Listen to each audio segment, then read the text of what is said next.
Hello friends, मैं आपका दोस्त आर के सिंह आज फिर एक नए वीडियो के साथ आप लोगों के सामने मैं उपस्थित हूँ।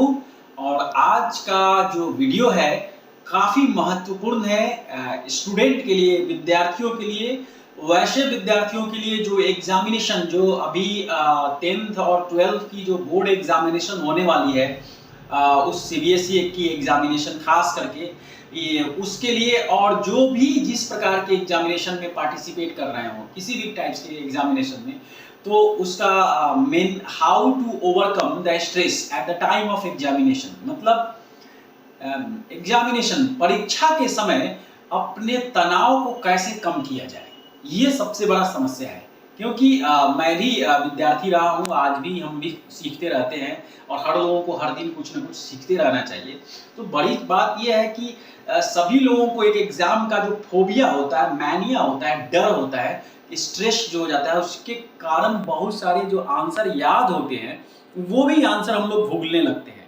तो कुछ टिप्स एंड ट्रिक्स तो मैं वो दे देता हूँ पहले, उसके बाद एक हम स्टोरी बताएंगे आपको इस एग्जामिनेशन से रिलेटेड जुड़ी हुई है। तो फर्स्ट ऑफ ऑल तो सभी लोगों को ये मालूम होना चाहिए, क्लास 10th स्टूडेंट जो एग्ज़ाम देने वाले हैं उनके दो भाग में एग्ज़ाम होने वाला है। एक इसी मंथ के लास्ट में एग्ज़ाम शुरू होने वाली है, मतलब 22 नवंबर से कुछ पेपर हो जाएंगे, फिर 30 नवंबर से स्टार्ट हो जाएंगे, जिसको बोलते हैं term 1। The next examination will comes in the Feb में आने वाला है, जो टर्म 2 होगा। तो टर्म 1 जो एग्ज़ाम होगा कम्प्लीटली ऑब्जेक्टिव एग्ज़ाम होगा, और उसके बाद टर्म 2 जो होगा वो कम्प्लीटली सब्जेक्टिव होगा। दूसरी चीज़ जो एग्जामिनेशन होने वाली है वो टर्म 1 के जो पेपर आपके आने वाले हैं, जो सब्जेक्ट में जो चैप्टर आने वाले हैं वो टर्म 2 में नहीं आएंगे। ये भी आप लोगों को मैं क्लियर कर दूं। एक वीडियो और मैं आपको इसके after 1 week the near about the examination और शॉर्ट में मैं बताऊंगा, बट आज मैं बता देता हूँ स्ट्रेस कम करना। तो सबसे पहले तो एग्जामिनेशन के दिन जो है, जिस दिन एग्जामिनेशन है उसके एक दिन पहले जो है आपको पढ़ने की जरूरत नहीं है। यानी पूरे होल ईयर या पूरे 5-6 महीना तक अगर आप पढ़ाई नहीं पढ़े हैं तो एक दिन आप पढ़ करके ज़्यादा तनाव लेने की जरूरत नहीं है, नंबर 1। तो फुल अच्छा एकदम होल नाइट अच्छा 7-8 घंटे का नींद होना चाहिए, ये बहुत बड़ा चीज़ है। पानी जो है काफ़ी लेना चाहिए, पीना चाहिए एग्जामिनेशन के टाइम भी और पहले भी। एक तो ये हो गया। दूसरा चीज़, जितनी तैयारी आपकी हो गई है आप उसमें ये रहें कि हमें सब कुछ सही तरीके से हो चुका है एग्जामिनेशन में तैयारी।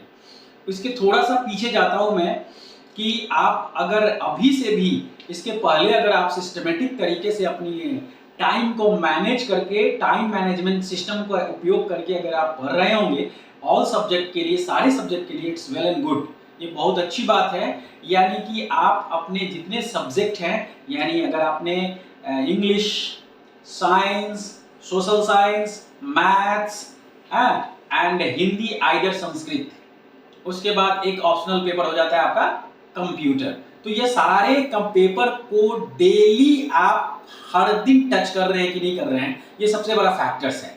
तो ये एक बहुत बड़ा इंपॉर्टेंट चीज़ है जो होना चाहिए आपके डेली रूटीन में, आपकी पढ़ाई में होनी चाहिए। तो ऑटोमेटिकली डेली जो चैप्टर ये करेंगे उसमें आपको ये हो जाएगा।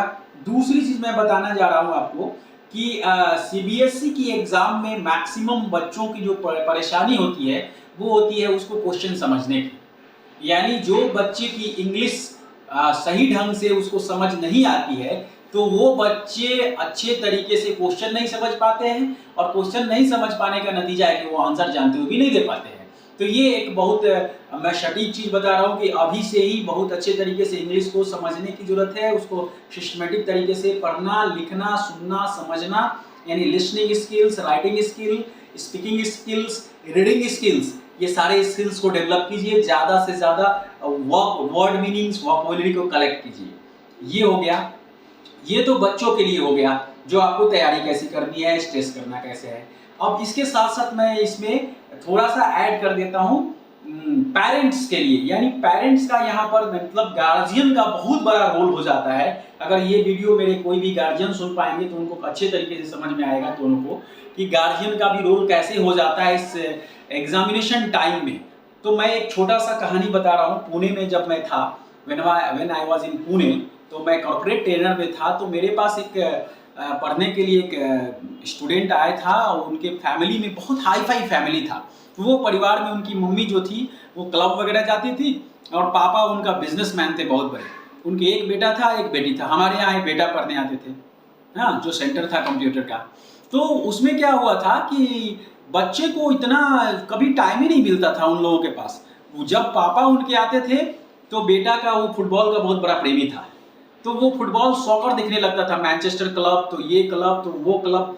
और मम्मी का जब टाइम था, यानी तीनों चारों जो लोग मेंबर्स थे कभी एक दूसरे से मैच नहीं कर पाते थे, मिल नहीं कर पाते थे, मीट नहीं हो पाता था।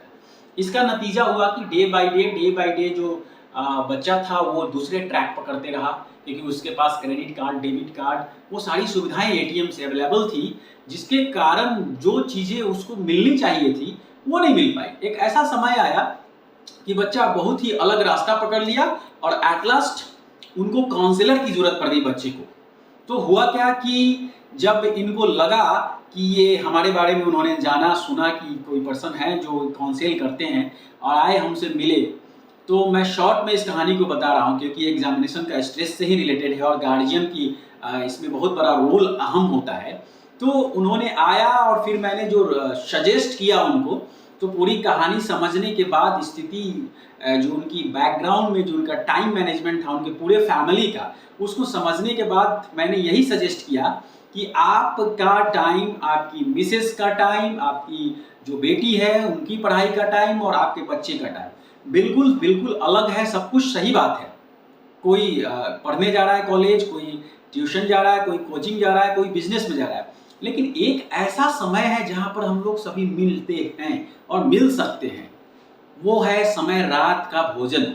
यानी रात का जो डिनर है वो सभी, ये हर लोगों को, जितने दूर तक मेरी आवाज जा रही है इस वीडियो को, ये ध्यान से समझ ले। रात का भोजन एकदम साथ में पूरे परिवार को एक साथ करना चाहिए। दादा दादी, चाचा चाची, जो फैमिली मेंबर्स में, अगर ज्वाइंट फैमिली हो या सिंगल फैमिली हो, तो 4 का मैं जो कहानी बता रहा हूँ, इससे क्या होगा कि रात के भोजन कम से कम एक टाइम तो मिलेंगे।